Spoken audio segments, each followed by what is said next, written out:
Okay, bismillahirrahmanirrahim. Assalamualaikum warahmatullahi wabarakatuh. Dan selamat sejahtera kepada anak-anak pelajar, rakan-rakan guru dan para ibu bapa di luar sana. Cikgu doakan anda semua sihat walafiat hendaknya pada hari ini, insya-Allah. Jadi, paparan cikgu pada hari ini sejarah tingkatan 4 KSSM bab 10 dan subtajuknya ialah 10.4 kesan kemerdekaan terhadap negara kita. Terlebih dahulu, cikgu perkenalkan nama cikgu dahulu, iaitu Cikgu Muhammad Razali bin Cik Hamid, merupakan guru cemerlang sejarah SMK Kampung Cengal, Kota Baru, Kelantan. Okey, baiklah anak-anak, boleh kita teruskan yang slide yang seterusnya, iaitu di bawah tema 4 Pembinaan Negara, tajuk sebelah Kemerdekaan Persekutuan Tanah Melayu.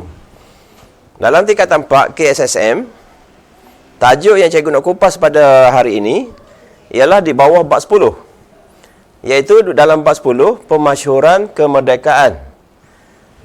Dan cikgu ambil 10.4, iaitu kesan kemerdekaan terhadap negara kita. Cuma yang cikgu nak fokus hari ini ialah kepada 3, iaitu dalam aspek politik, ekonomi dan sosial. 3 aspek. Cuma penegasan sekali lagi ialah dari segi kesan kemerdekaan terhadap negara kita.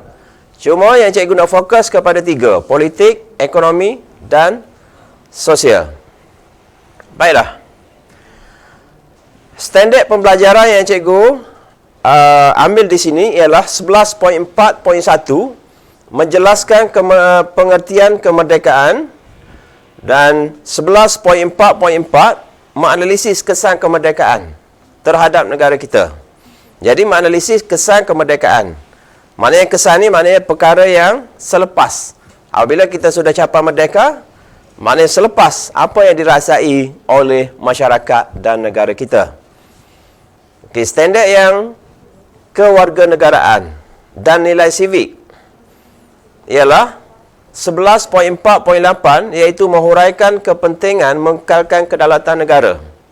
Dalam aspek ini boleh dikatakan unsur kebat, ataupun unsur yang berkaitan dengan nilai serta iktibar.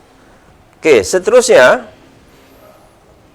sebagai nak uji minda pada peringkat awal pada pelajar di luar sana, yang cikgu nak tanya anda hari ini ialah apa itu merdeka. Jadi bila sebut merdeka, pelajar sudah gambarkan berkaitan dengan stadium merdeka. Bila sebut merdeka, pelajar mengibarkan jalur gemilang, perarakan kemerdekaan. Okey, merdeka, kalau kita lihat di situ gambar tu, yang di Pertuan Agong kita dan Permaisuri Agong mengibarkan jalur gemilang. Merdeka secara rangkumannya ialah bebas daripada belenggu penjajah, iaitu negara kita memerintah sendiri tanpa gangguan atau pencampur tangan daripada penjajahan luar ataupun pihak asing. Itu merupakan apa itu dipanggil merdeka. Sebab itu ini dipanggil satu konsep. Satu konsep terlebih dahulu pelajar kena terjemahkan sebelum kita belajar dengan lebih lanjut lagi. Okey, seterusnya, terlihat apa perasaan anda? Ini yang peringkat permulaan. Apa perasaan anda jika anda berada dalam situasi ini? Okey, jadi cuma yang cikgu nak papai ini merupakan nak fokus kepada aspek nilai. Nilai anda rasa bangga, nilai anda rasa gembira, maknanya anda rasa sudah bebas daripada belenggu penjajah. Maknanya rasa bangga. Okey, cuba kita lihat yang berikutnya. Di bawah 10.4.1 ini ialah kesan kemerdekaan terhadap politik. Yang cikgu nak bawa pemikiran anda pada hari ini ialah kesan ataupun impak. Maknanya kesan kemerdekaan terhadap politik. Kita tengok satu persatu. Memang negara kita mengamalkan sistem pemerintahan raja berperlembagaan dan demokrasi berparlimen dan pentadbiran negara. Pentadbiran negara yang sistematik dan cabaran kerajaan persekutuan. Apa itu kerajaan persekutuan? Kerajaan persekutuan ialah kerajaan pusat ataupun sebuah negara Malaysia. Maknanya pusat kerajaan persekutuan pada hari ini yang pusat pentadbirannya berada di Putrajaya pada hari ini. Ini merupakan kesan terhadap politik. Kesan kemerdekaan terhadap politik, memang negara kita apabila kita sudah mencapai kemerdekaan, mengamalkan sistem pemerintahan beraja. Demokrasi berparlimen. Ini merupakan fakta-fakta yang perlu anda highlightkan. Yang perlu anda ingat. Inilah merupakan fakta yang perlu dihurai lagi secara kasar. Okey, baiklah. Seterusnya, kalau kita lihat. Ini merupakan istana negara dijadikan muzium diraja pada dahulu. Kalau kita lihat gambar yang sebelah ini, Majlis Pentadbiran yang di-Pertuan Agong yang pertama pada 2 September 1957. Ini pentadbiran yang pertama. Kalau pelajar-pelajar lihat, 1957 merupakan tahun kemerdekaan negara. Pelajar-pelajar tahu bahawa 31 Ogos sambutan kemerdekaan negara. Jadi, selepas daripada sambutan kemerdekaan negara, lihat 2 September pentadbiran yang di-Pertuan Agong yang pertama. Ini cikgu pertegaskan, selepas daripada 31 Ogos, maknanya awal bulan September tahun yang sama. Okey. Memang tadi cikgu pertegaskan pengamalan sistem raja berperlembagaan. Ini sudah sudah termaktub dalam perlembagaan negara kita. Dan yang berikutnya, yang di Pertuan Agong, semua sudah tahu bahawa ketua negara mempunyai bidang kuasa yang tertentu. Kita lihat lagi. Itu merupakan bangunan parlimen. Bangunan parlimen merupakan tempat wakil-wakil rakyat ataupun ahli parlimen bersidang dalam menentukan perundangan, keputusan dalam negara kita. Inilah tempat persidangan wakil-wakil ahli parlimen untuk bersidang, membincangkan berkaitan dengan apa saja yang berkaitan dengan pengurusan negara kita. Okey, demokrasi berparlimen. Demokrasi berparlimen ialah kalau anda sudah belajar berkaitan dengan pilihan raya, memang ada berkaitan. Rakyat berkuasa memilih kerajaan melalui pilihan raya. Dan kalau kita lihat, pilihan raya memberi rakyat hak bersuara memilih wakil rakyat. Seterusnya, parlimen berkuasa menggubal undang-undang di peringkat persekutuan. Menggubal. Dan akhir sekali, Dewan Undangan Negeri berkuasa menggubal undang-undang di peringkat negeri. Maknanya di peringkat negeri. Sebagai contoh, negeri Kelantan, negeri Kedah, Terengganu. Ini dipanggil DUN. Anak-anak pernah dengar DUN, Dewan Undangan Negeri. Cuma dia berkuasa di peringkat negeri saja. Tetapi parlimen di peringkat kerajaan persekutuan. Maknanya yang mana lebih tinggi berbanding dengan negeri? Jawapan apa? Okey, bagus Fatimah. Jawapannya ialah di peringkat persekutuan. Itu peringkat yang paling tinggi. Okey. Seterusnya, pentadbiran negara. Jika dilihat Tengku Abdul Rahman sebagai Perdana Menteri yang dilantik dan merangkap Menteri Luar pada masa itu, dan Datuk Abdul Razak Husin sebagai Timbalan Perdana Menteri, dan ahli kabinet lain dikekalkan. Yang ni anak-anak kena ingat, perbincangan cikgu sekarang ni ialah kesan kemerdekaan dalam aspek politik. Kesan kemerdekaan dalam aspek politik. Okey, ini merupakan barisan kabinet, ahli-ahli kabinet dalam pentadbiran negara selepas kita mencapai kemerdekaan 1957 pada masa itu. Okey, kabinet pertama negara. Kabinet pertama, maknanya ini ahli-ahli dikekalkan. Okey, cabaran kerajaan persekutuan. Kalau kita lihat cabaran yang pertama, pada masa penjajah, kita flashback ataupun imbas kembali bahawa cabaran kerajaan persekutuan yang pertama menggantikan pegawai Eropah. Kalau kita lihat dahulu ramai kerajaan pegawai-pegawai di jabatan kerajaan terdiri daripada pegawai Eropah, tetapi diganti dengan rakyat tempatan. Jadi rakyat tempatan akan mengambil alih dalam pentadbiran. Dan khususnya kalau kita lihat khususnya dalam beberapa bidang yang penting dalam pentadbiran negara seperti bidang profesional, pendidikan tinggi, keselamatan dan pertahanan. Jadi penggantian dilaksanakan secara berperingkat. Mana bukan secara keseluruhan, yang diganti dengan pegawai-pegawai tempatan yang layak, yang boleh memimpin, mentadbir. Ini merupakan cabaran.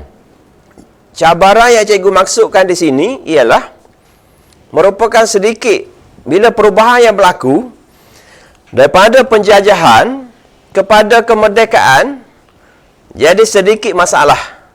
Sebab itu dipanggil cabaran. Ataupun dengan kata lain dipanggil isu bagi kerajaan persekutuan. Okey, kita lihat yang berikutnya. Di peringkat antarabangsa kita tidak lari menghadapi masalah. Bukan masalah. Merupakan ada juga kesan berkaitan dengan peringkat antarabangsa. Okey, kalau kita lihat berkaitan dengan dasar luar, yang pertama mengukuhkan kementerian luar. Dasar luar ni pelajar-pelajar memang amat penting. Dalam apa? Dasar luar amat penting dalam mengukuhkan hubungan diplomatik dan menjaga keselamatan negara. Jika dilihat pada tahun 1957, pegawai dihantar ke Britain untuk mendapatkan latihan. Latihan di negara luar dari segi pentadbiran, dari segi pengurusan. Yang seterusnya, Tan Sri Muhammad Ghazali Syafi'i dan Dr. Ismail Abdul Rahman pernah dilantik Menteri Luar pada masa itu. Jadi negara kita selepas merdeka pernah menjalin hubungan dengan Indonesia, India, New Zealand, Mesir dan Jepun. Jadi tujuan apa? Tujuannya ialah untuk mengembalikan hubungan diplomatik. Sebab kita nak bina semula negara. Bila selepas merdeka, maknanya negara kita akan dibina semula bukan dalam masa yang singkat. Memang amat sukar bagi pentadbir pada masa itu. Memang amat sukar, tapi maknanya dibuat secara perlahan-lahan dan berperingkat-peringkat selepas kita merdeka. Ini kesan politik peringkat antarabangsa. Okey, kita lihat. Di peringkat antarabangsa juga, Malaysia menyertai negara Commonwealth. Okey, kalau tengok 1998, negara kita pernah menjadi tuan rumah sukan Commonwealth. Okey. Yang pertama menyertai Commonwealth selepas merdeka, tujuan merapatkan hubungan sosial ekonomi dengan negara anggota. Di samping itu juga, mempamerkan komitmen terhadap isu yang dihadapi oleh negara anggota. Ini merupakan peringkat antarabangsa. Selain pada Commonwealth, negara kita menjalinkan dengan negara-negara Asia Tenggara, negara-negara Islam dan sebagainya. Okey. Seterusnya, peringkat antarabangsa lagi, pertahanan negara. Dalam pertahanan negara sebelum merdeka, kerjasama pertahanan dengan Britain memang terus dikekalkan, dimantapkan. Selepas merdeka, Tunku Abdul Rahman mengekalkan hubungan baik dengan Britain dan negara Commonwealth. Jadi cikgu pertegas sekali lagi bahawa negara Commonwealth merupakan negara yang bekas tanah jajahan British, termasuk negara kita.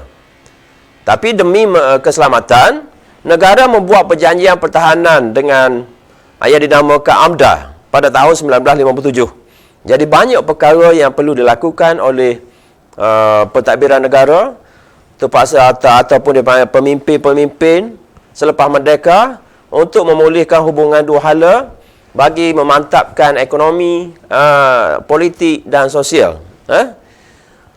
Okey. Di peringkat antarabangsa lagi, penyertaan dalam blok Stanley. Jadi penyertaan dalam blok sterling bermaksud negara menggunakan pound sterling dalam urusan perdagangan antarabangsa. Pendapatan hasil getah biji timah memperkuatkan kedudukan mata wang pound sterling, turut memperkukuh kedudukan ekonomi anggotanya. Ini merupakan peringkat antarabangsa blok sterling, maknanya blok di sebelah barat ataupun di sebelah Eropah.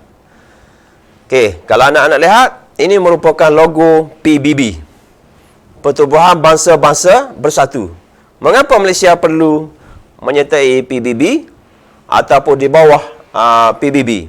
Jadi Malaysia selepas merdeka ataupun negara kita sudah merdeka diiktiraf oleh PBB. Okey, pengiktirafan kita yang pertama, negara menjadi ahli dan pernah menyertai persidangan pada 17 September 1957 yang merupakan anggota ke-82. Negara ke-82, bendera kita dikibarkan di ibu pejabat PBB di mana?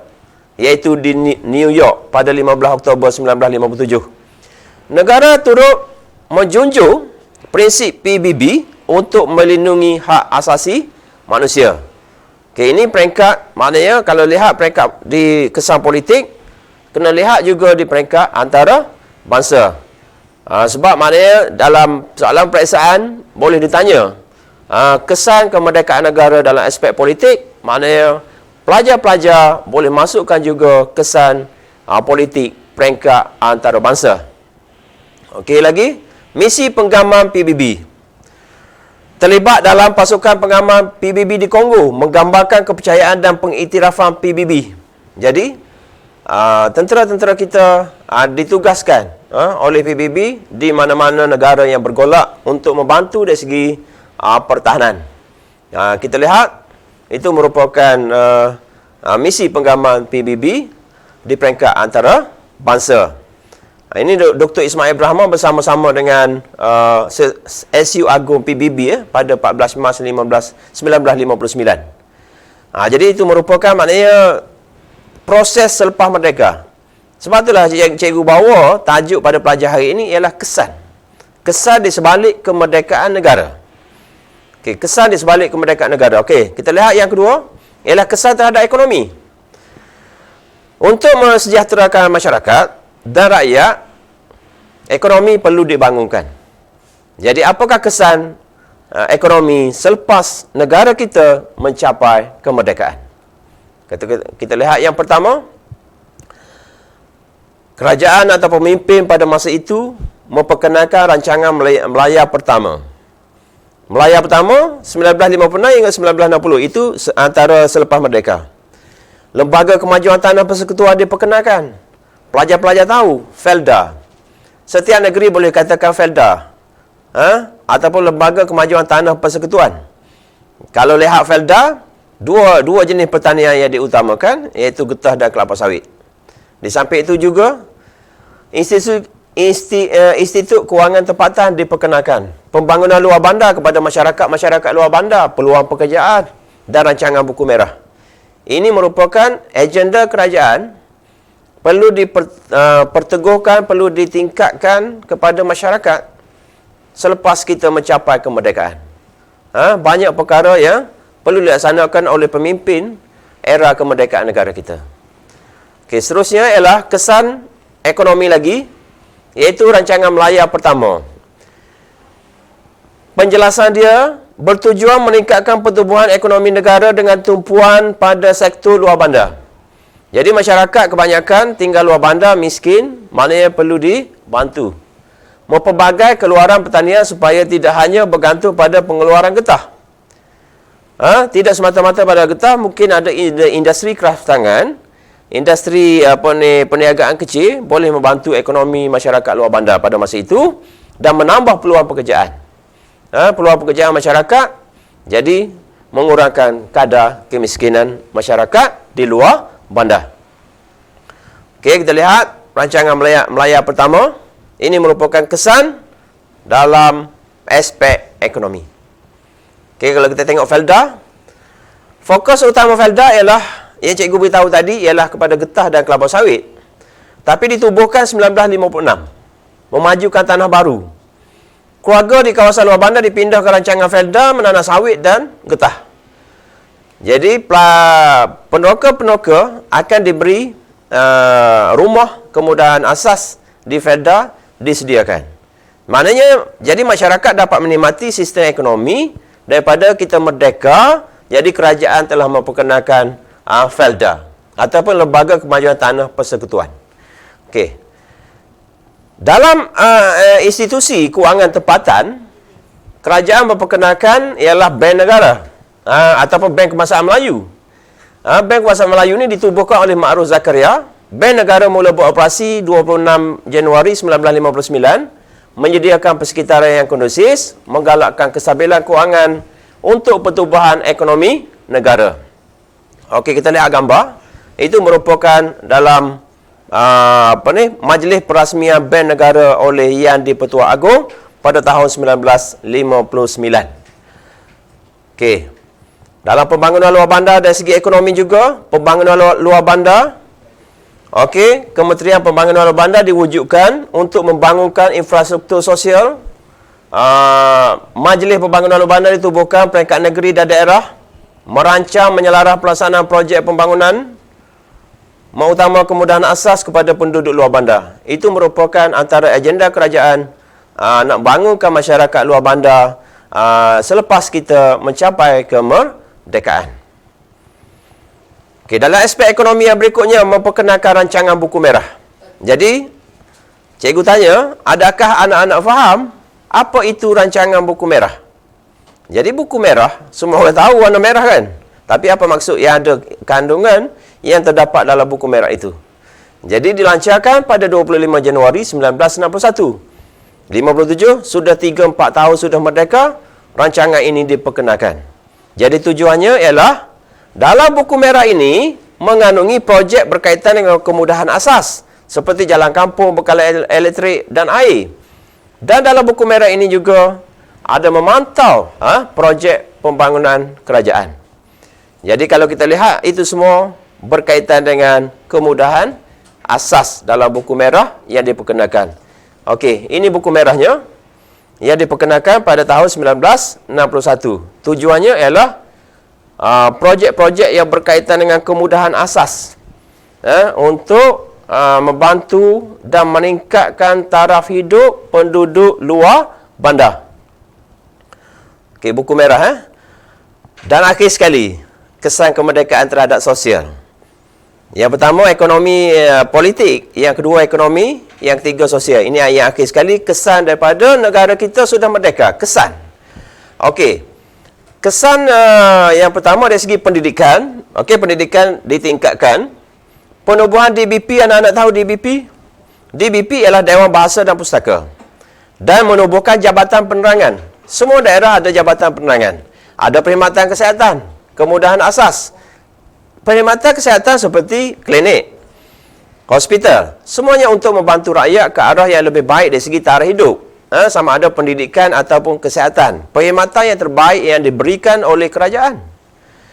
Dan yang berikutnya ialah kesan kemerdekaan terhadap sosial. Kalau kita lihat, pendidikan ditingkatkan. Jadi secara langsungnya dapat pendidikan membina sebuah negara bangsa yang bersatu. Jadi melalui sistem pendidikan ini dibuat mengkaji semula penyata jawatankuasa pelajaran 1956 yang dibawa oleh penyata Rahman Talib. Penekanan utama dalam sistem pendidikan ialah penekanan kepada bahasa Melayu sebagai bahasa pengantar di sekolah. Okey, bahasa pengantar di sekolah maknanya bahasa Melayu sebagai bahasa utama, bahasa rasmi, bahasa kebangsaan negara kita. Jadi ini diterapkan oleh pemimpin-pemimpin selepas negara kita mencapai kemerdekaan. Okey, kita lihat semua sekolah-sekolah dinaik taraf dan pelajar-pelajar semua masyarakat diberi pendidikan yang sewajarnya. Agar mengurangkan kadar buta huruf yang berlaku dalam negara kita. Okey, lihat, ini merupakan Dewan Bahasa dan Pustaka, merupakan gedung ilmu kepada negara. Kesan kemerdekaan terhadap sosial yang berikutnya ialah DBP. Sebagaimana yang cikgu beritahukan tadi, ialah Dewan Bahasa dan Pustaka. Apakah tujuan penubuhan ini? Yang pertama ialah mengukuhkan kedudukan bahasa Melayu. Bahasa Melayu sudah ada, tapi diperkukuhkan lagi yang menyelaras, yang menguruskannya ialah DBP, Dewan Bahasa dan Pustaka. Tapi kalau mengikut dalam Perlembagaan Negara, Fasa 1 Perkara 152 memang termaktub, memang tidak boleh diubah, iaitu menetapkan bahasa Melayu sebagai bahasa kebangsaan negara. DBP ditubuhkan 1956 di Johor sebagai sebuah jabatan di bawah Kementerian Pelajaran pada masa dahulu.